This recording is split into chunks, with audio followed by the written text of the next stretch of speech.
छोटा सा प्रश्न है, क्या मोबाइल में आपकी फोटो लगा सकते हैं?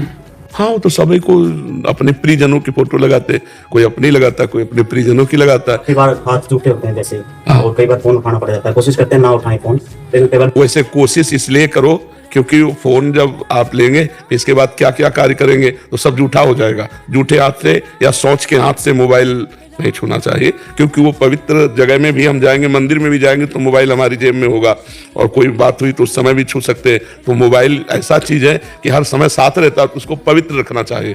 अब ये तो नहीं कि टोटी के नीचे मिट्टी लगा के मान के दो तो उसको छुओ ही मत ही। शौच जैसे लेटरिन में है, लोग मोबाइल नहीं, शौच के समय मत छो यार, इतनी देर चैन से कम शौच तो हो लो यार, चैन से हर समय मोबाइल। भोजन पाया, नाम जपते हुए पाओ, और हाथ धोया, आचमन किया, फिर मोबाइल उठा लिया। अगर कहीं उस समय भोजन के समय कोई इमरजेंसी फोन है तो बायां हाथ पवित्र रखा जाता है, इसीलिए बाएं हाथ से भोजन थोड़ी किया जाता है, दाएं हाथ से किया, एक ही हाथ से हो जाता। वो तो जो अज्ञानी लोग नहीं जानते दोनों हाथ से ऐसे, नहीं तो एक हाथ से अभ्यास डालना चाहिए। एक हाथ पवित्र है, मोबाइल बाएं हाथ से उठा के बातचीत कर लो, रख लो, ये दोनों हाथ से पाते हो। महाराज संसार में तो सभी जैसे उसमें तो दोनों रोटी भी दोनों से तोड़ेंगे। नहीं नहीं, वो एक अंगूठे में कम दम है क्या, ऐसे तोड़ के पाई जाती। पर जो चम्मच से ही सब्जी जाएगी निवाला के अंतर, तो एक रोटी पा कौराओ, फिर चम्मच से सब्जी ले ले ऐसे अच्छा, दोनों हाथ नहीं, सुधारनी चाहिए। बाएं हाथ का प्रयोग ना करें जहां तक हो सके। देखो संतों की पंगत में एक हाथ से ही आपको पाते मिलेंगे, जो पवित्र धर्माचरण तो एक हाथ से ही पाए। हम लोगों को बचपन में सिखाया गया था, बायां हाथ थाल में नहीं लगा सकते, ऐसे ही पाना, ऐसे ही पाना। पानी है तो छोटे गिलास में डाल के दाएं हाथ से पानी पियेंगे, पर बाएं हाथ से उस गिलास में डाल, मतलब ये हाथ पवित्र रखा जाता है, बायां हाथ पवित्र रखा जाता है। हाँ, प्राय वैसे कोशिश करो सब लोग दाएं हाथ से भोजन पाने का अभ्यास करो। बायां हाथ सहयोग में रहे, कि जैसे कटोरे में 4 लोगों के बीच की सब्जी का रखा है तो उससे सब्जी इसमें डाल लें अपनी थाल में, लेकिन पाए दाहिने हाथ से, बाएं हाथ से ना पाए, बहुत अच्छा रहेगा। बायां हाथ पवित्र रखें। शरीर को स्वस्थ रखने के लिए भी अलग अलग भोजन पाना चाहिए, और धर्म की पुष्टता के लिए भी अलग अलग भोजन पाना चाहिए, और दाहिने हाथ से अधिकतर पाना चाहिए। और भोजन के पहले हाथ धो लेना चाहिए, सैनिटाइजर करके हाथ धो लेना चाहिए, तब भोजन पाना चाहिए। क्योंकि हम क्या क्या कार्य करके आए, कहाँ कहाँ से हमारे हाथों में जीवाणु है, तो उनको जैसे सैनिटाइजर कर लिया और फिर हाथ धोया। और इतनी फुर्सत किसको है स्वस्थ रहने के लिए इतना तो करना चाहिए, भोजन के पहले तो करना चाहिए। हाथ को जो है चाहे साबुन से या सैनिटाइजर से धो के अच्छे से फिर प्रसाद पाना चाहिए। आशीष जी गोरखपुर से। महाराज जी आपके चरणों में कोटि कोटि प्रणाम। महाराज जी, शुद्ध प्रेम का स्वरूप क्या है, और ये श्री जी से पूर्ण रूप से कैसे हो? जैसे प्रेम आप पूज्य भाई जी, पूज्य राधा बाबा करते हैं, वैसा प्रेम रस की प्राप्ति कैसे? वैसे पहली बात है कि शुद्ध प्रेम की चर्चा ही नहीं हो सकती। अनिर्वचनीयम प्रेम स्वरूपम सूक्ष्मतरम अनुभव स्वरूपम प्रतिक्षण वर्धमानम। प्रेम प्रतिक्षण वर्धमान है, अभी जो देखा फिर अभी देखा फिर अभी देखा, वो बढ़ता जा रहा है। इस प्रकार उसकी चर्चा नहीं हो सकती। अनिर्वचनीयम प्रेम स्वरूपम, वाणी की सामर्थ्य नहीं कि प्रेम की चर्चा कर सके। अब उसके बाहरी स्वरूप का वर्णन जो किया जाता है वो ये है, स्थूल शरीर, सूक्ष्म शरीर, कारण शरीर, तीनों मायाकृत हैं। हमारा स्वभाव बदल जाए, हमारा अंतःकरण बदल जाए, हमारे शरीर की चेष्टाएं बदल जाए। शरीर की चेष्टाएं श्री कृष्ण अनुकूलेन प्रतिकूलस्य विसर्जनम, भगवान के अनुकूल आचरण होने लगे।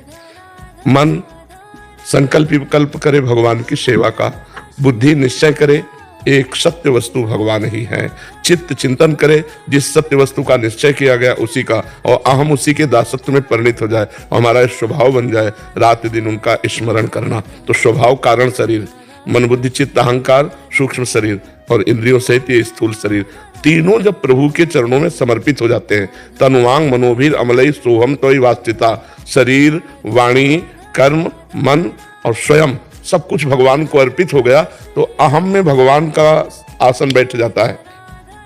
जो अभी अहम है वो मैं चिल्लाता है, मैंने ये किया मैंने वो किया, उस समय अहम भगवत स्वरूप हो जाता है, और नेत्रों में प्यारे की मूर्ति बस जाती है जिससे हम प्यार करते हैं। पी मूर्ति नयनन बसे ते रस राय समाये, ये लक्षण सुन प्रेम के और न कछु सुहाय, और न कछु सुहाय, फिर अपने रस मातो कुटुम देहते जाए, छूट सब ही विधि नातो, जहाँ जहाँ पिए की बात सुने खोजत तिन गैनन, हित ध्रुव छिन छिन ले प्रेम जल भरी भरी नयनन। प्यारी जू और प्यारे जू उसके नेत्रों में बस गए। अब उसको देह से, कुटुंब से, परिवार से, संसार से तनिक भी राग नहीं रह गया। वो अपने प्रीतम के विषय में सोच सोच करके रोता रहता है। उसे कुछ अच्छा नहीं लगता, नहीं खान पान ते भावे है, नहीं कोमल वसन सुहावे है, सब विषय लगे ते खारा है, हरि आशिक का मग न्यारा है। सुने न काहू की कही, कहे न अपनी बात, नारायण व रूप में मगन रहे दिन रात। विरह कमंडल कर लिए बैरागी दो नयन, मांगत दरस मधु करी छके रहत दिन रैन। रात दिन भगवत स्मरण में डूबे हुए, न किसी की सुनना न किसी से बोलना, अपने प्रीतम में, और ना अपने लिए कोई चाहत। लोक परलोक कल्याण मोक्ष इसकी कोई परवाह नहीं। धर्म न अर्थ न काम रुचि गति न चहो निर्वाण, जन्म जन्म रति राम पद यह वरदान नान। ये बाहरी रूप प्रेम का है। प्रेम की क्या दशा होती है वो वही जानता है जिसके ऊपर होती है। ये तो केवल बाहरी लक्षण की गदगद कंठ अश्रुधारा बह रही, हा प्रियाजू हा लालजू हा प्रीतम, ये बाहरी बात है। अंतर में उसके क्या होता है, अनिर्वचनीयम प्रेम स्वरूपम, वो तो केवल प्रेमी ही जानता है, दूसरा नहीं, क्योंकि अनुभव स्वरूपम, अनुभव के द्वारा ही जाना जा सकता है। तो नाम जप के द्वारा, लीला गायन के द्वारा शरीर की सारी चेष्टाएं भगवान को अर्पित हो, मन बुद्धि चित्त अहंकार भगवान को अर्पित हो, स्वभाव भगवत स्वरूप भजन करने का बन जाए, इसी से प्रेम की प्राप्ति होती है। यही विशुद्ध प्रेम है। और जैसे ये कि अपने लोग हैं, तो अपने लोग किसी साधन बल से प्रेम प्राप्त नहीं किए, उनकी कृपा बल से उन्होंने हमारे चित्त को घसीटा, तो उससे अपने ये कह दे कि हमने ये साधना की तो ये प्रेम प्राप्त हुआ, ऐसा नहीं। उन्होंने कृपा करके घसीटा और चित्त को अपना दासत्व प्रदान कर दिया, बस ये बात है। महाराज जी, जैसे मेरा बल तो कोई काम नहीं करता, जब से आपको सुनने लगा हूँ, श्री जी से दो ही बात मांगा है कि नाम जब किसी भी स्थिति में ना छूटे, और हर समय आपके चिंतन में डूबा रहूं, यही श्री जी से हमेशा मांगा है। और उस भोगों से मुझे हमेशा दूर कर दीजिए जो मुझे आपसे दूर करता है। ये दो चीज मांगा है। लेकिन महाराज जी, अंदर से वो चीज, मतलब श्री जी सब सुन रही, सब करे, लेकिन वो प्रेम जो चाहिए वो नहीं आ पा रहा। आपको करना पड़ेगा। नाम में इतनी सामर्थ्य है कि सब शिकायतें दूर हो जाएंगी। पहले नाम जप करो, पूर्व पाप नष्ट हो। नाम जप आगे चल करके जो प्रकट होने वाली दुर्वासनाएं अंतर में छिपी हुई उनको भस्म करेगा। जब हृदय निर्मल होगा तो भगवत प्रेम अपने आप आ जाएगा। धैर्य पूर्वक इस मार्ग में चला जाता है। उकताए हुए पुरुष को कोई भी सिद्धि प्राप्त नहीं होती है। सातु दीर्घ काल निरंतर सत्कार सेवितो दृढ़ भूमि, जो दीर्घ काल तक निरंतर आदर के सहित अपने साधन को करता रहता है वो सिद्ध पुरुष हो जाता है। तो अभी तो कुछ चंद दिन हुए हैं, अनंत जन्मों के हमारे मलिन मन में थोड़ा संस्कार बनने लगा, कहीं न कहीं भोगों में अरुचि और प्रिया प्रीतम में रुचि आ रही है। तो ये बहुत बड़ी बात है। हम धीरे धीरे चलते रहे, उबे ना, उकताए ना, निराश ना हो, धैर्य पूर्वक एक एक कदम बढ़ाते चले जाए। हम अभी शरीर छूटे तो अभी भगवत प्राप्त है, क्योंकि हम प्रभु की शरण में प्रभु का नाम जप कर रहे हैं, प्रभु के लिए आचरण कर रहे हैं, तो उसकी चिंता मत करो। लेकिन प्रेम ये तो उनकी कृपा से होगा। जब कृपा करेंगे तब हमारे हृदय में उनके प्रति आसक्ति पैदा हो जाएगी। प्रभु के प्रति आसक्ति का ही नाम प्रेम है। अन्य सब आसक्तियों का नाश होने पर ही प्रभु से आसक्ति होती है। सबकी ममता ताक बटोरी, मम पद मन बांध बर डोरी। और प्रभु से आसक्ति हो गई, फिर क्या दुर्लभ रह गया, फिर तो सब कुछ प्राप्त हो जाएगा। सिमरन जी, महाराज जी आपके चरणों में कोटि कोटि प्रणाम। महाराज जी, मैंने जाप करना जब से शुरू किया है तब से मुझे मानसिक सुख का अनुभव होता है, परंतु मुझे ये बात सताती है कि मेरे जो बुरे आचरण, जो कर्म मैंने किए हैं पिछले सालों में, वो मुझे बार बार दस्तक देते हैं कि तुमने इतने अवगुण। अच्छा है ये जो कृतम स्मर जो आपने किया उसका स्मरण करके ताप का अनुभव करते हैं, इसी का नाम प्रायश्चित है। वो आपके पाप नष्ट हो रहे हैं, आप चिंता न कीजिए। आगे हमारी पुनरावृत्ति न होने पावे। जो हमारे द्वारा पूर्व में गलत कार्य हुए, अबलो नशानी अब ना नशई हो, आज तक किया अब आगे नहीं करूंगा। और नाम जप कर रहे हैं, भगवत लीला कथा गान सुन रहे हैं, संतों का संग करें, सब ठीक हो जाएगा। चिंता करने की बात नहीं है। महाराज जी, लेकिन कभी कभी लगता है कि सब बुरे आचरण वापस आ जाएंगे और मैं फिर से नाम जप छोड़ दूंगी, ऐसा बार बार। अगर ऐसा सोचेगी तो हो भी जाएगा। ऐसा डर लगता है। नहीं, डर लगना बात अलग है, लेकिन ऐसा सोचेंगी तो ऐसा हो जाएगा, पक्का हो जाएगा। आपके अंदर बुरे आचरण आ जाएंगे, क्योंकि वो गए नहीं हैं, वो अंदर दबे हुए हैं, और आप भजन छोड़ देंगे, पक्का छोड़ देंगे। क्योंकि हमें एक सिद्ध योगी मिले थे, लालजी स्वामी, जिस समय हम नव अवस्था में नवीन में थे, तो उन्होंने कहा जैसा तुम सोचोगे वैसा बन जाओगे, जैसा बनना वैसा सोचो। आप सोचने लगोगे ना कि अब मैं डिप्रेशन में जा रही हूँ, अब मैं धीरे धीरे धीरे कमजोर हो रही हूँ, आप कमजोर होने लगेंगे। आप सोचेंगे ना अब मैं निर्विकार हो रही हूँ, मेरे ऊपर भगवान की बड़ी कृपा है, और भगवान की कृपा के बल से जो मेरे दुर्गुण दुराचार थे वो कभी जीवन में नहीं आएंगे, और भगवान की कृपा बल से मेरा नाम निरंतर चलेगा। आप सोच गलत बना लेंगे तो आपका सोच का गलत का परिणाम आ जाएगा, बिल्कुल मान लीजिएगा। इस सोच को हटा दीजिए और सही सोच डालिए। मन में सही सोच, जैसा सोचोगी वैसा बन जाओगी, जैसा बनना वैसा सोचिए। ये महापुरुषों के वचन थे, हमने तुरंत डायरी में लिखा था। आज तक वो डायरी हमारे पास रखी जिसमें संतों के वचन लिखे थे। जी। संजीव शर्मा जी पंजाब से। श्री हरिवंश। महाराज जी राधा वल्लभ श्री हरिवंश। महाराज जी क्या अपने के प्रति मोह और आसक्ति भक्ति मार्ग में बाधा है? हाँ जी, शरीर से लेकर शरीर संबंधियों तक। किसका प्रश्न है? बिल्कुल बाधा है, बिल्कुल। क्योंकि एक मन है और वो अगर बहुत जगह प्यार किए हुए है तो प्रभु से प्यार नहीं कर पाएगा। आगे कहते हैं सब में प्रभु को देख लो। छोड़ नहीं सकते हो तो जोड़ लो। पुत्र को प्यार कर रहे हो और प्यार करो, उसे भगवान मान के प्यार करो, उसमें भगवान बैठा है। पत्नी को प्यार कर रहे हो और प्यार करो। त्याग नहीं सकते हो तो राग करो, इतना राग करो कि मेरे भगवान इस पत्नी के हृदय में बैठे, माता पिता में भगवान बैठे, प्रत्येक व्यक्ति में भगवान बैठे। भगवान को देखकर किया गया जो व्यवहार है वो भक्ति है। भगवान से विमुख किया गया व्यवहार वही अभक्त है। तो जो भगवान से विमुख होकर हम मान रहे हैं कि मेरा पुत्र है, मेरी पत्नी, मेरे पिता है, मेरे माता है, तो फिर भगवान ही कह रहे जननी जनक बंधु सुतदारा तन धन धाम सुहृद परिवारा सबकी ममता ताग बटोरी, सबकी ममता ताग बटोरी मम पद मन ही बांध बर डोरी। सबकी आसक्ति मोह हटा लो और मेरे चरणों में समर्पित कर दो।